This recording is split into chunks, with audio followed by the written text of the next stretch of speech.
Oh,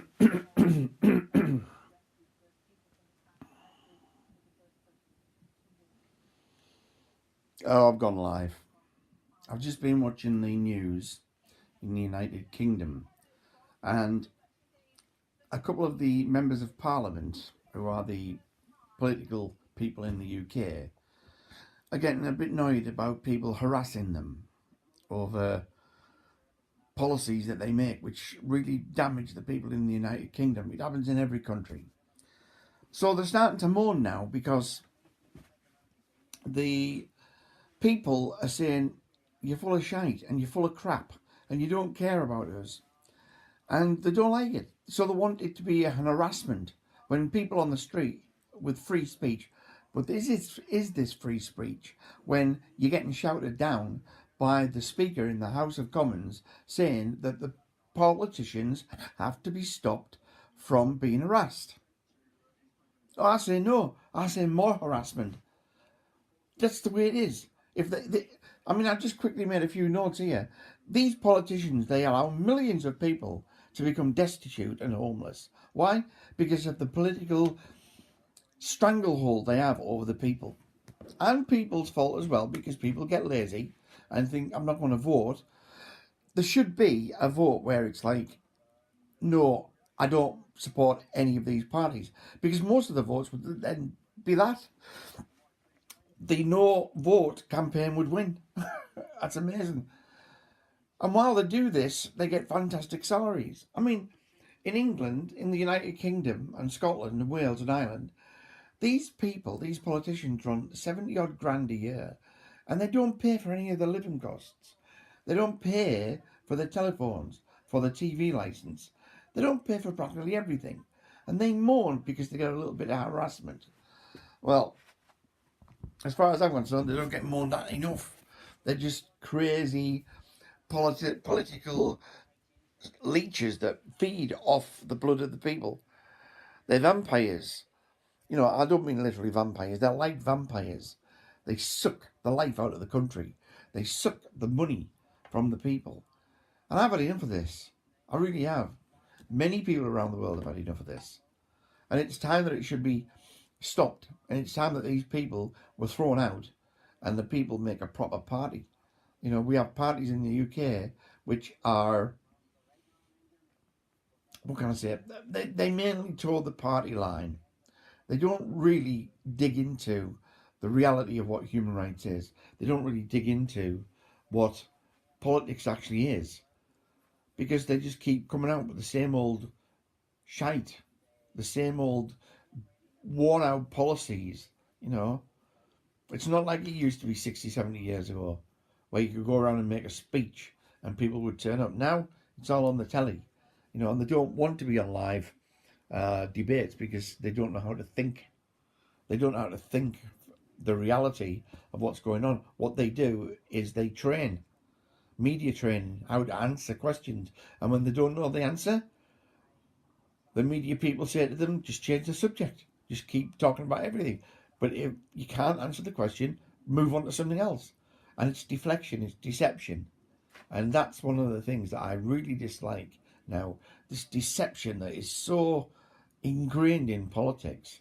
I mean, when you think about it, you've got the politicians and they say this is going to be this, this is going to be that. They don't have everyday people, the salt of the earth people in. They won't allow them in politics because they know they would have to deal with the reality of what life is, because the people who are real say it the way it is. And it's like, I mean, it's like, you know, they've got these laws and everything, and then they've got your police that they are supposed to rule these laws, make these laws stand out and take people. What they are now is glorified fixed penalty takers. You know, all in the United Kingdom and Europe and America, these guys run around with that blue thin line crime badge, the thin blue line thugs that they are, who just to just make people sit on the floor. I mean, that is it. Just winds me up so much that these people are told to sit on the floor. I mean, the guy from High Desert Watch, Philip, he really told one of those police the other day about he was trying to make him sit on the floor. What an intimidation tactic. What a disrespectful tactic. To actually say to another human being, sit on the floor, put your hands behind my back, I'm going to put you in cuffs. You haven't done a crime, I'm just going to make one up. I mean, in America, it's absolutely horrendous. Horrendous. You know, to be told with a man with a gun, and then suddenly 7 other men and women turn up with guns, and you're made to sit on the floor.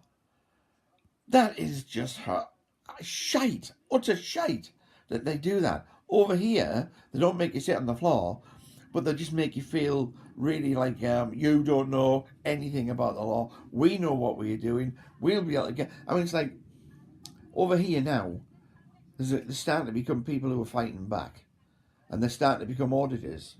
Like me, I've had enough. That's why I'm doing it. And they're becoming auditors because they know the situation that people are being put in pressure from these. I mean, pulling people over in a car and making the person get out of the car. You're not allowed. You can't do that, but the police do. They come in and break in your house. They put their foot in the door. Who the fucking hell do they think they are? They're just tossers, man. They've got a blue. I want to say to them all the time, meet me after your shift is finished, without your badge and without your uniform, and we'll fucking sort it out the real way, the right way. Because you're just a fucking wanker.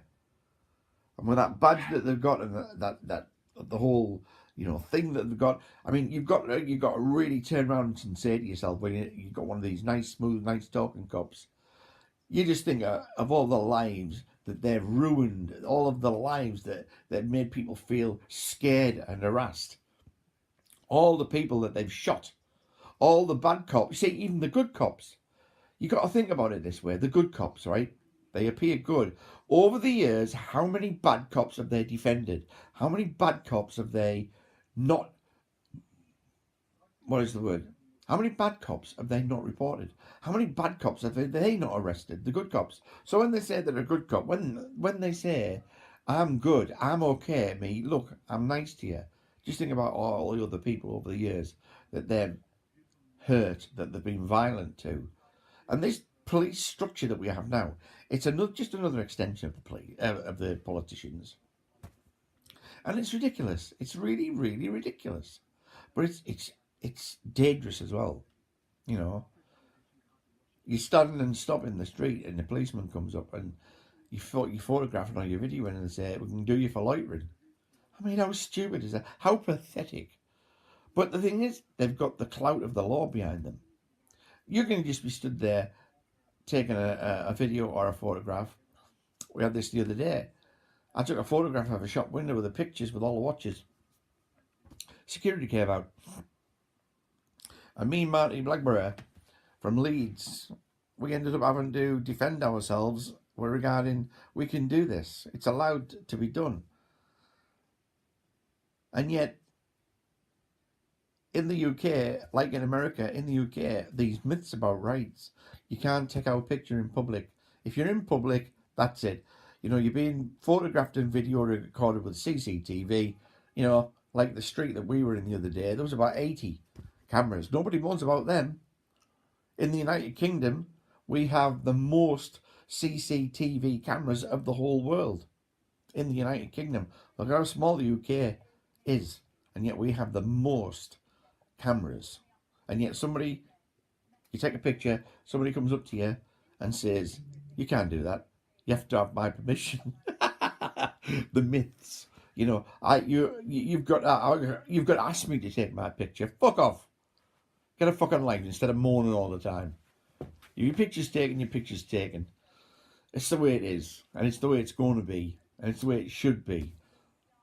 Don't tell me to piss off because I've got a video camera, a recorder, and I'm videoing everything in front of me. Don't come up to me and say, you know, like it does so many times, and they go, are you recording me? Oh, fucking yes I am. You're now still in front of the camera. Well, stop recording me. Well, get out the front of me frigging camera then. Get out the shot.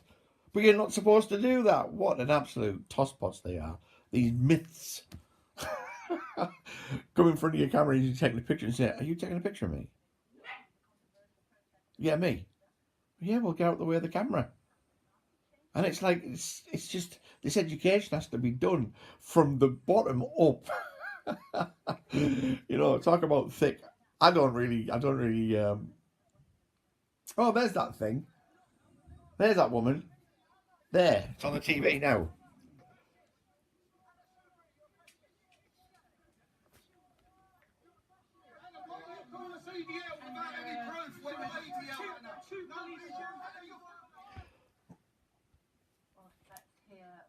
See, I don't condone behaviour like that, because you know the woman, she's a member of parliament and she shouldn't be harassed that way, but she should be harangued in that way. And no MP, member of parliament, should be accosted or should be smacked or should be spit on. You know, we've got to do it the right way, not the aggressive way, the right way. But you know, now the police are coming up with these new powers now to stop this from happening. Free speech is being limited again because of that situation. One situation, you know. So free speech is out the window again, and we've got to fight this one now. So this is new. I've been on long enough. I just want to voice my opinion and my views on political parties and police, both as bad as each other. Be safe, especially in America. Be safe, and just be safe. Really, that's all I can say. Be safe. Bye. I don't know how to swing it off.